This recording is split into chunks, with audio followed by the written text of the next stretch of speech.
the interfacing of the DC motor with the Arduino board. The driver IC L293D are interfaced with the Arduino and mounted on the breadboard, and connection are connected to DC motor. Now see what happened on the power supply.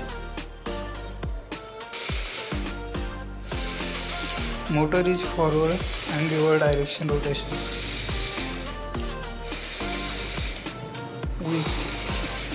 In forward one direction 1000 millisecond and reverse in 1000 millisecond.